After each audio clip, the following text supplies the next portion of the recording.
Good evening, everyone, and welcome to the Reading Raven show of Have Your Say Club, a show in which we usually talk to one of the members of a club regarding the book they have read. However, today's show is quite special because we will be actually talking to an author, the author of the book Rudra Madhavi. The author is none other than Monica Sanadhyay. Monica is an author, a poetess, and also a storyteller. She has been an RJ, a lawyer, and presently she is a teacher of literature. Isn't that an immensely multi talented personality? Monica, welcome to the Reading Raven show. Thank you so much, Aparna.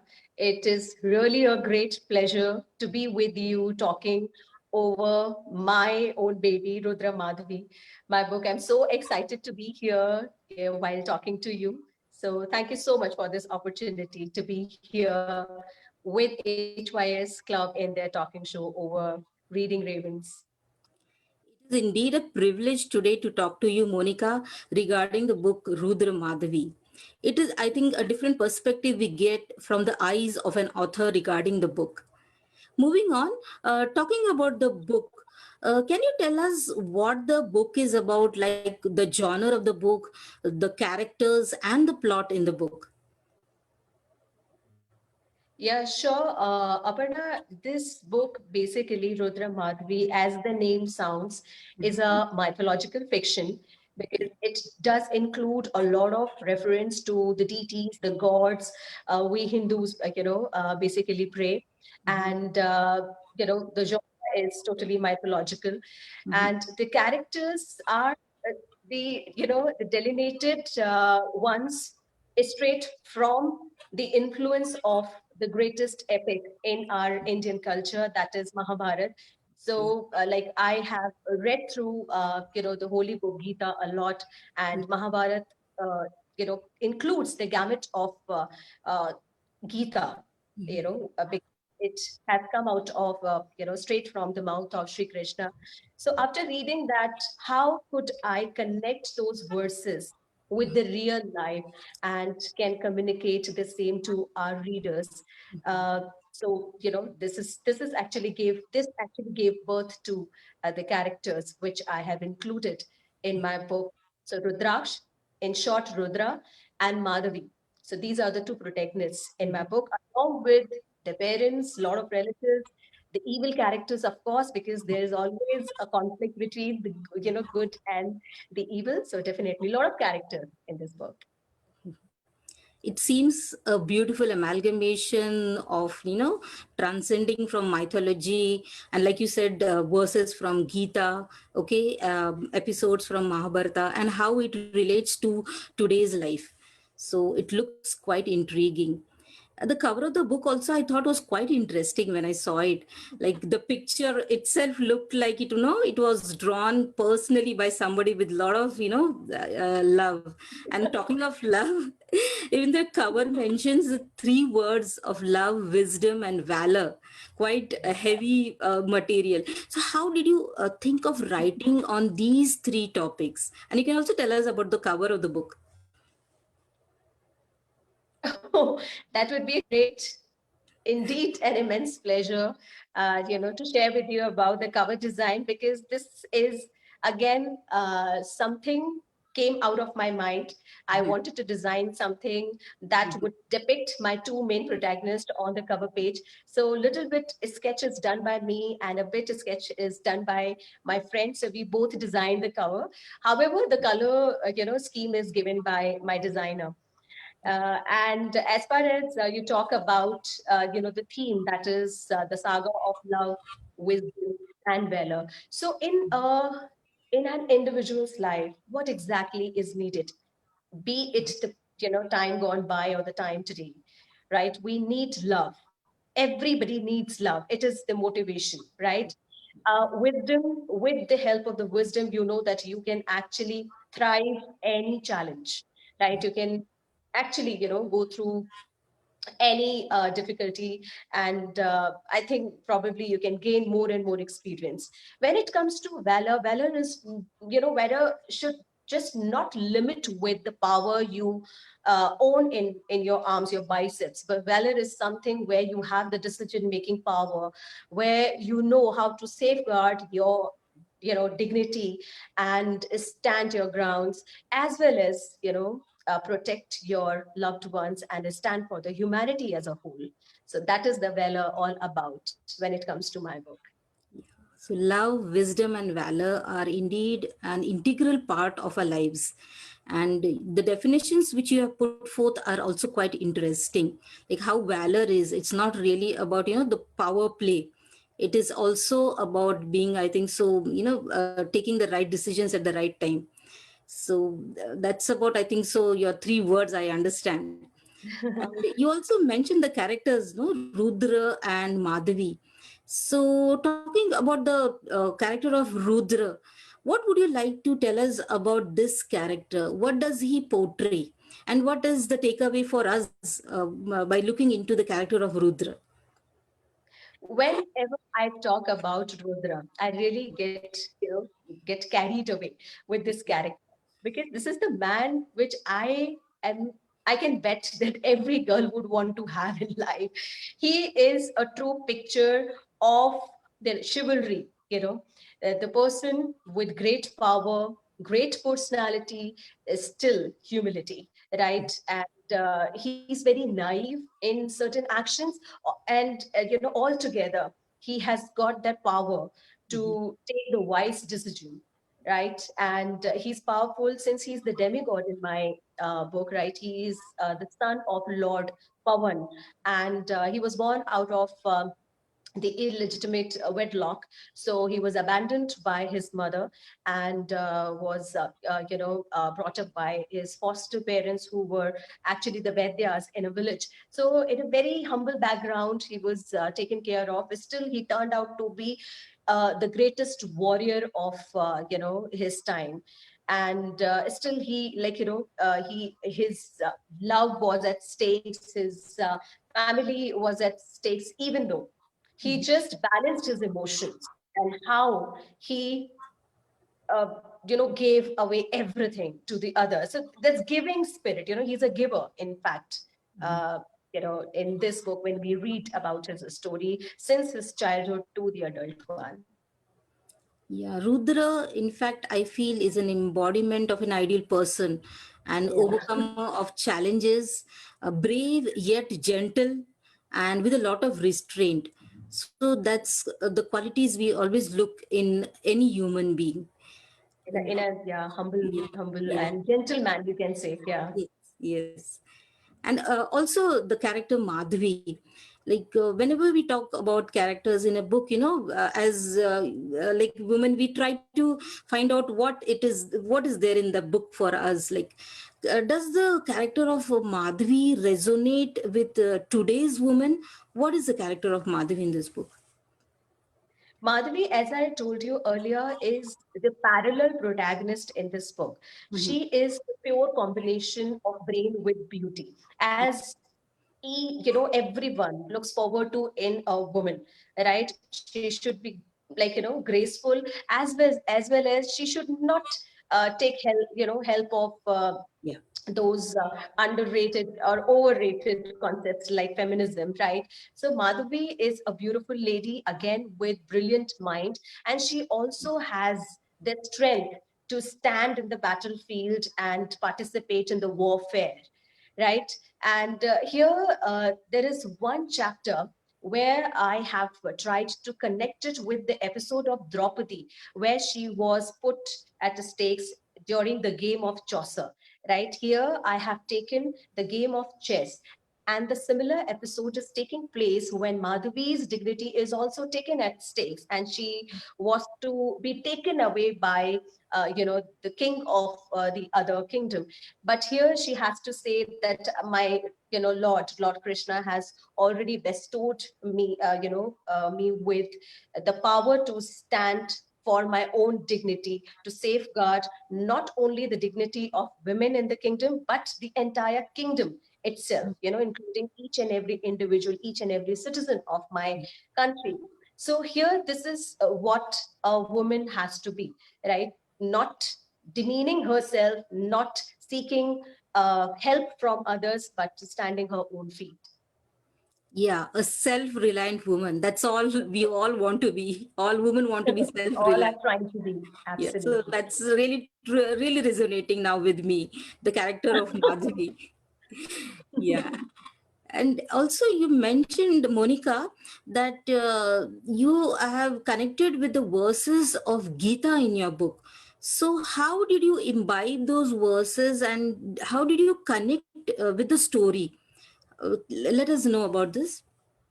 Okay, so see, I have read through Gita quite a many times, right? And after reading through Gita, strongly felt that each and every verse has really got to do something which each and every individual's life, even if it is the modern times, even if we refer to the modern context, we all are dominated by the karma we perform, right? And Gita specifically emphasizes on the result of those karmas, right? So here I really had that, you can say that urge to share it with my reader, that how they should know about the verses in Gita that really plays an eminent role in everybody's life.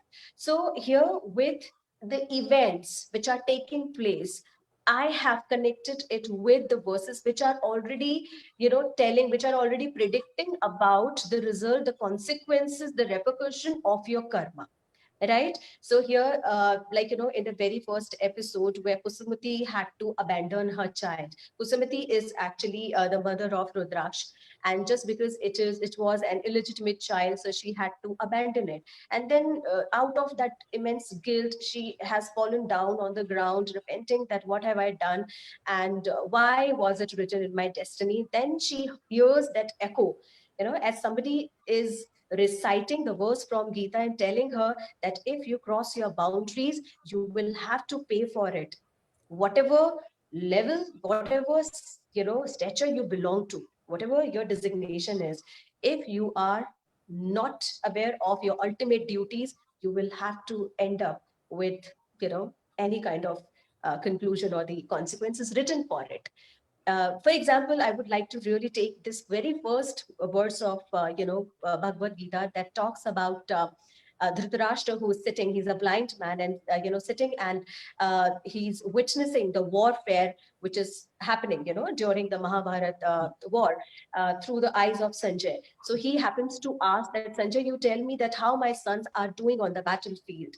So here we can relate with him that today we just are concerned about our own kids, and he has totally forgotten to ask about his nephews. Pandavas were his own nephews, and he is still just concerned about Kauravas, his own sons. So here also, we what are we doing today that we keep comparing our kids with, not to go far, with our own siblings kids, right?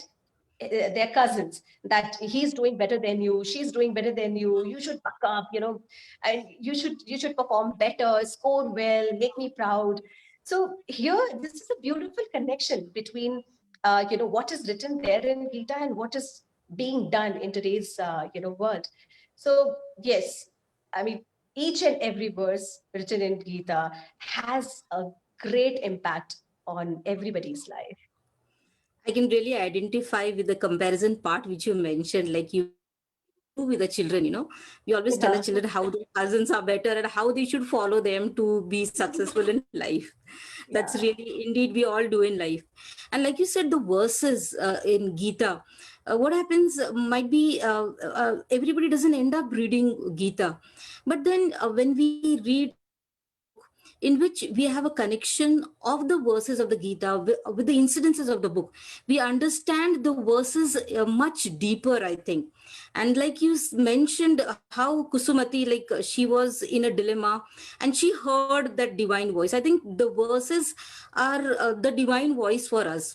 Might be not in actual, we have to read those verses, but they are our saviors in case of challenges in our life. Yeah, Absolutely. indeed. Yeah, I think so. If I pick up this book, I might get some essence of Gita. I might end up, Sure. picking up the book very soon. Oh, Yeah. that's sweet. Yeah. And talking more about Rudra, you said he was a demigod and son of Pavan, Yeah, god Lord Pavan. Bhagavan. So naturally, he must be having, something out of the way qualities, like, having some powers within him. That's fine. So, Yeah. can you mention, like, what are the supernatural powers he must be having? Can you mention one or two episodes or any example? Okay, so here, yeah, there is a very beautiful episode about Rudraksh.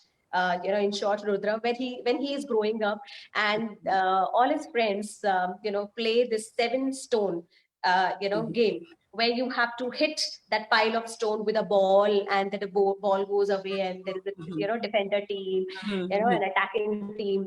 So whenever it is the chance of Rudra, he just leads in the air. He does not have to even run. He did just one pounce is enough. He prances literally into the air. So this is the supernatural power which he possesses, but he himself is not aware of it, that whether it is really happening to him, because this is so natural and inborn in him. So his parent, his friends who are actually witnessing playing him in such a weird or bizarre way, they are the ones who say that, what are you doing? There's something wrong with your feet, that start flying the moment it comes to chasing the ball. So yes, supernatural parts, yes, definitely, because he is the son of a god, Lord Pavan. Definitely he has got some supernatural powers in him.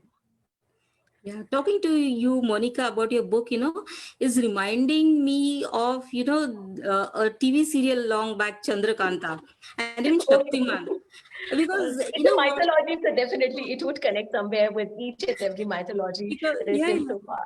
We mortals are common human beings, so we always like to look upon something which is magical, something out of the world.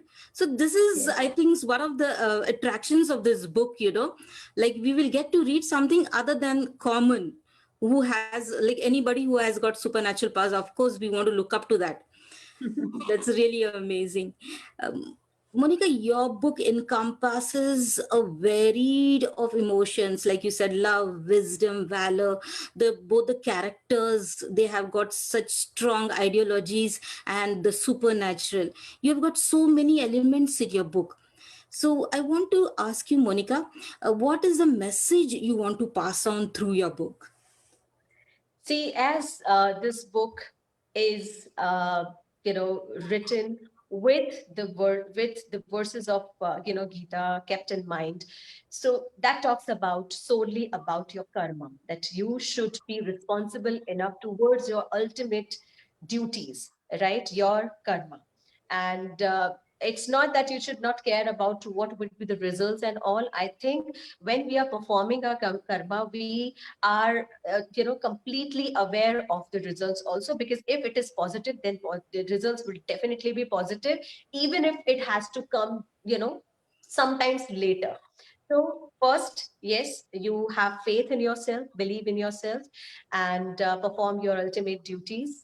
Just focus on your karma. That is very important. Do a positive karma, as in help others, love others, stand for your country, your people, your your family. Definitely, you should always respect these religions. So, as I told earlier, also that in my book there is this strange struggle by all the characters which share that interspersed relations among all of us. So here, caring about your family, being with your family, and pay that due gratitude that you have a family, it's also very important. And yes, I always talk about love. Love is very important in everybody's life, and unconditional love is something that really pays for it, that actually keeps people cemented in your life forever. So if you're loving someone, and then you are really expecting a lot, expectation should be washed off, and unconditional words should take place when it comes to really loving your family, your parents, your siblings, not only the partner you are looking forward to. So this has to be unconditional without any expectation. Yeah. So this is the very theme of this book. Yeah. Talking about karma, like you mentioned just now, like yes, it is a karma to do good things, okay, to others and onto ourselves also. And more about karma, I think you did the karma of writing this book, penning it down, and like you must have completed it and then published it and got reviews. I wouldn't Yeah. know what was the exact feeling after completing this book, because I know it must have involved a immense amount of efforts, writing down the chronology of the sequence, where to put in what. I think it is immense satisfaction at the end. But how was your exact feeling after completing So the? yeah, so Aparna, see, when this story struck my mind, it was just about how many words, not even 400 to 500 words. And this book actually ended up with 47,000 words, right? So, which was actually, yes, an immense effort, which I had to roll over. And it took about 2.5 years for me to complete this book. And finally, I had to speak to the publishers, and I start sending the first two chapters, as a sample for them to have a look and give me a green go if it is ready. This baby is ready to be staged or not. So finally, I, got a very good. A reply from books publication, and I published it. So the first copy, the moment I held in my hand, I could not believe that this was my baby. I did just pressed it against my just so hard. It was really nostalgic. Even if today I just see my book, I just hold it, I still feel very nostalgic. As far as the reviews are concerned, I would say that I'm always nervous, because this is something where you look forward to the feedback and improve your work further on. So since I have already started working on my third book, which is to be definitely, as I hope, to be published by next year. So I really feel nervous when somebody happens to say that I've got your book and I'm going to read it. So the first thing I always ask that person to just give me the feedback as soon as the person is done with reading the book. So yeah, this is all about the feelings. I can feel your euphoria, like, when you're talking what you felt after writing this book and, after getting published and getting reviews. Indeed, when we get reviews and feedback, we improve a lot. Monica, you also Yeah. mentioned that about a third book. So, have you written more books other than this book, Rudra Madhavi? Exactly. Rudra Madhvi is a book. I have already written a book before that, and that book is the volume of 20 poems written by me, as well as the quotes, right? So the life quotes, the love quotes, the wisdom quotes again, because that is my favorite theme. You can say so. I keep talking about love, wisdom, and valor. And in fact, in my upcoming book also, I'm talking about a lot of emotions. Probably we all humans are intertwined with the feelings and emotions only. So yes, the divine love is the name of my first book that was published before Rudra Madhavi. And my upcoming book is targeted for the kids. So let's see if I can do the justice, with bringing something for the kids. Yeah, so you've got a kitty of poems, prose, and another one in store for the kids. That's indeed amazing. We really Yeah. wish you all the best, for your third book Thank also. you so much. Thank you so much. You have been writing, obviously, a book like poems, prose, and even this third book. So you are a budding writer, rather even a successful writer, I would say. So did you always want to be a writer, or was there something else in your mind as a kid when you grew up?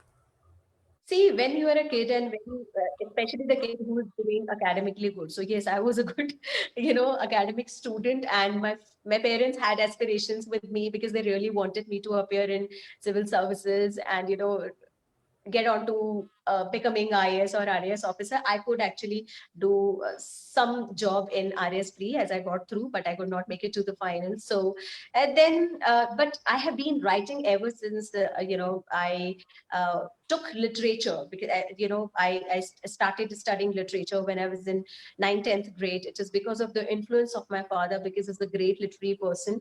So I got myself into Hindi literature, Sanskrit literature, English literature, you know, and apparently also Bangla literature, because I'm a big fan of Rabindranath Tagore, Bankim Chandra Chattopadhyay, Satyajit Ray. So yes, I read a lot of literature, and then probably, after reading all these great writers, getting into literature, I got the feel that I can also try my hand on writing. So the first thing which I came up with was my poems. Like I started writing Hindi poems, in fact. So the first poem ever was written in Hindi, and then gradually I started writing in English as well. So it was something limited only to my personal diary, the journal, which you can say I was keeping on a regular basis. But when I got the opportunity, by the grace of God, I thought of just penning it down finally on the digital and platform, and publishing it to the public eye.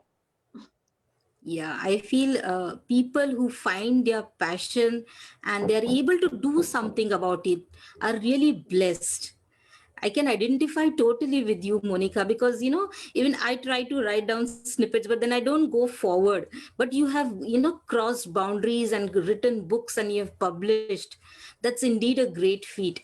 And you inspire people like us, maybe and on an amateur level, to do something about, if you feel like writing, yeah, pen it down. The best Yeah. way to put in your thoughts, I think so, is in a paper, and let everybody else also understand your thoughts, your challenges, and how we can overcome these.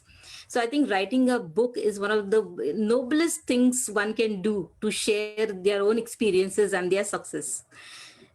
Monica, like I have told you before that I want to read this book. So where can I get this book? Can you let us know? This book is internationally published. It is there on global Amazon. So Okay. you can find it on Amazon, Flipkart, Goodreads. Okay, So so okay. I'll surely make it a point to buy it through Amazon or Flipkart, whichever is easy thank you for so me. much. Thank you. It was a great pleasure, Monica, talking to you, talking about the book Rudra Madhavi. And it has really inspired me to pick up the book and even maybe on my own level start writing something. Thank you I so wish much. you great luck for that, and please do it sooner. Don't delay. Yeah. No Thank you. procrastination. No. Thank you, Madhavi. Sorry, Monica. The book's name is priority nowadays. Okay. So, Monica, thank you so much for spending time with us this Tuesday evening and letting us know more about your book, Rudra Madhavi. Looking forward to having another session with you for your third book also very soon. Thanks a lot, Madhavi. Monica. Thank you so. Oh, that is something I add think I'm on. already, Thank you so much, Aparna, inspired by the for book. having me here. Yes, it seems. It seems. And thank you so much for having me here. My gratitude to HYS Club, to you, to Vidit, to everyone who is the member of this great club. So I wish you a very good luck. I wish all the best to HYS Club. May it reaches to the higher destination soon. So thank you so much. Thank you so much for inviting me here in your talk show. Thank you. That was an incredible session with Monica. We will be looking forward to another session of the Reading Ravens show next Tuesday. Until then, keep reading, keep writing something, and keep safe. Thank you.